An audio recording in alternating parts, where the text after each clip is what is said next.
It is amazing what a single win can do for a fan base because we go into last night's game. It's Ben Morgan of the Fins Up Network, by the way, but we go into last night's game with a 2-6 record. We go off into the West Coast. We do a primetime game, a situation where we historically struggle, right? We end up getting that win. We move to 3-6, and you start looking at the remainder of your schedule and say, you know what, statistically, win-loss record-wise, we have one of the easier remaining schedules left. So then you start looking into some playoff seeding and standings as they currently are. And you look at the 7th seed, which is the Denver Broncos, who are only 5-5. The 8th seed is the Indianapolis Colts at 4-6, and the 9th seed is the Cincinnati Bengals, also at 4-6. Do you trust the Denver Broncos? Do you trust the Indianapolis Colts? Now, I do like the Cincinnati Bengals. I think that they've kind of had some tough games. I think they're probably better than a 4-6 record. But at the end of the day, we've seen in the NFL anything can happen because you've got the Dolphins, the Jets, and the Patriots all essentially tied at that point in time. The Dolphins do own the 10 seed right now, but they all have that 3-win mark. But like I said, things get a little bit interesting because when you end up looking at the remainder of our schedule, especially when you pay attention to the win-loss record of those teams, it's not all that super daunting. So that's what I wanted to look at today, the remainder of that schedule, and really dive into what are the most difficult matchups remaining compared to what are the ones that we should win, we need to win in the event we want to try to keep this, get a win streak going, keep these slim playoff hopes and chances alive. So let's hear from you as well. If you've got a ranking, which I'm going to do today, of the remainder of the games, which ones do you think are going to be most difficult? Go ahead, drop them in the comments, get subscribed if you have not done so already. But let's kick in. We've got 8 games remaining, and I think the easiest, we'll start the easiest to hardest, go that way. I think the next game that we've got on our schedule is going to end up being the easiest. We got the Las Vegas Raiders at home. They are only 2-7. They are last place in the AFC West. Now, they are coming off of a bye week, but I tell you what, this is a team with multiple issues. They have no consistency at quarterback. They traded away their best offensive player in Davante Adams. They ended up spending all that money this offseason on Christian Wilkins, unlike us. But hey, we're doing all right there with Calais Campbell, who got my game ball, and I'm sure a lot of your game balls from last night's victory over the Rams. Now Christian Wilkins ends up getting hurt for the Raiders as well. So they just can't catch a break. We were obviously going to preview this game soon enough, so I won't go into much more details right now. With obviously that's going to be the game that we're going to be talking about here pretty soon. But in my opinion, this is the easiest game remaining on the Miami Dolphins schedule. Let's go into number 7, the New England Patriots. They are 3-7, tied for last place in our division. The Patriots are the only team that we beat while Tua was on IR. If you remember back to week 5, we won that crazy game at the end where the Patriots player got his toe down in the end zone, but not his heel. We end up surviving that game. We win 15-10. Now, we are going to see a new quarterback this time around. It's going to be Drake May versus, I believe it was Jacoby Brissett. However, that offense isn't scaring anyone. Their run game is it's fine, but at the end of the day, it's not like this calling card that they can just turn around, hand the ball off a bunch of times and find a bunch of success, because they're not really getting it going through the air either. The biggest thing with New England is whether or not their defense shows up, and the fact that this is a divisional game. Regardless, it's the next game on our schedule. After that game against the Raiders, it's going to number 7 for me.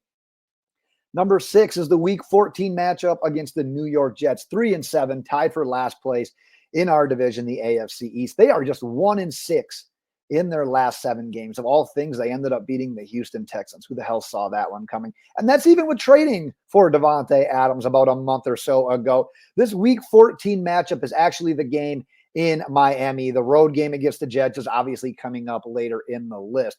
But you could say that the Jets have arguably been the most disappointing team in the league, essentially going all in with Aaron Rodgers. Now, I say disappointing because there was a lot of hope around this team, a lot of expectations around this team, and I know not everyone did, but the NFL did. Just look at their record right now and compare it to how many primetime slots they were given this year. Yeah, the NFL thinks they were pretty disappointing as well, but they come in at number 6 for me. At number 5 is the Week 17 matchup against the Cleveland Browns. The Cleveland Browns are currently 2-7, last place in the AFC North. This game is in Cleveland. It is currently scheduled to be a Sunday night game if it's not flexed out. I have a feeling that this one is likely flex candidate worthy. This is a team that's also lost its starting quarterback. Someone argued that that's a good thing, turning away from Deshaun Watson, as he was not setting the world on fire by any means, but it's not like you get a lot of consistency from a guy like Jameis Winston, though, either. They are just 1-4 at home. They were sellers at the deadline. They dealt Amari Cooper to the Buffalo Bills. The thing that scares me is the obvious thing about this one. It's at Cleveland. It's on December 29th. But at the end of the day, we're in year 3 of Mike McDaniel. We've played some of these road games. We've shown a little bit of ability to overcome some weather, but you've got to do that. You've got to beat bad teams, and the Browns coming in at 5 on my list is a team you got to beat if you want to be serious about a playoff push here in the second half of the season. All right, number 4 is the road game against the New York Jets. It's on January 5th, so once again, a potential weather-impacted game. Also a divisional game, which slots this one higher than the Browns game, in my opinion, which came in at number 5. Now, we did handle them on the road last year on Black Friday in New York, but this game could be interesting since it is the last game of the year. So you've got potentially us, maybe, with playoff implications. If the Jets can turn a miracle around, they could potentially have some playoff implications as well. Are you going to see more young guys playing? Are veterans going to end up kind of taking a little bit of a back seat, just knowing that the future is in mind for either of these teams? So it's going to be kind of interesting to pay attention to this one just because of when it slots into the schedule as well. All right, this is where things get real, Miami Dolphins fans. If we can go on a little bit of a run here over the next couple of weeks, we run into the 6-3, third in the NFC North Green Bay Packers, another game with potential weather implications. This one is going to be on Thanksgiving night. Packers are on a bit of a roller coaster right now with Love at quarterback, Jordan Love. He did a good job protecting the ball last year for the most part, especially in the second half of last year when he went on his heater, ended up getting the big payday. However, he's throwing a little bit more caution to the wind this year. The interceptions are coming. He's battling some injuries as well. But if you look at the Green Bay Packers, they can run the ball and they can play pretty solid on defense. Now, they do give up some yards. They can give up some points here, but they're opportunistic.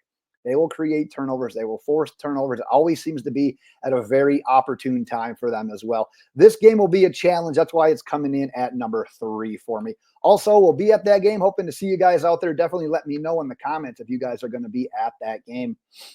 Number 2, San Francisco 49ers coming on at week 16. Now, the 49ers 5-4. They are second place in the NFC West. Now, the good thing is this game is at home. I like that against this team. We're not traveling out west again.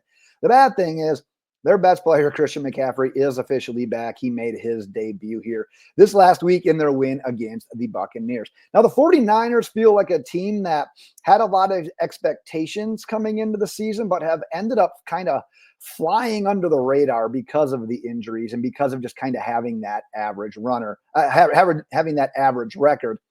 But this is a team that I could forecast maybe going on a bit of a run here in the second half of the season now that they are a little bit healthier. Bosa scares me. The 49ers defense and their scheme in general scares me. If we end up going on a run, though, up to this week 16 game, this is going to be a huge, we'll call it maybe like a measuring stick game because it's not a conference game. You don't necessarily want to say it's a must win. But I tell you what, we could probably really only afford to lose one more game. So we'll see how the record is when this comes up here in week 16. But this is going to be a huge game, especially if the 49ers end up going on a run and we end up going on a run, really seeing where we stack up and whether or not we're going to be serious contenders here for the last couple weeks of the season.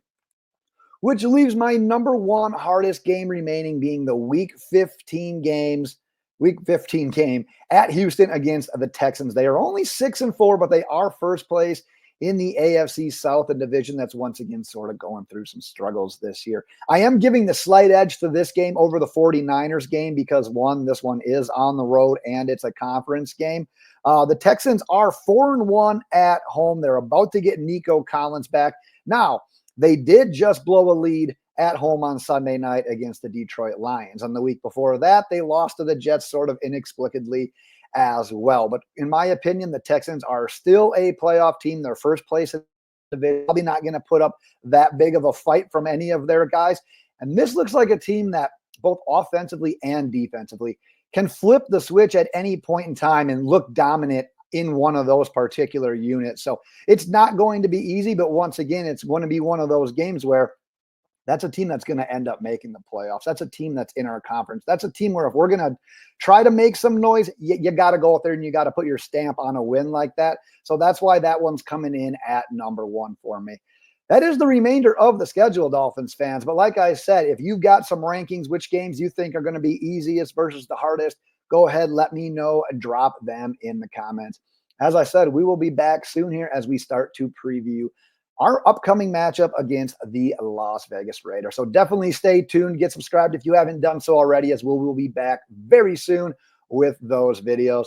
We will end it for there today, Miami Dolphins fans. But until next time, fins up.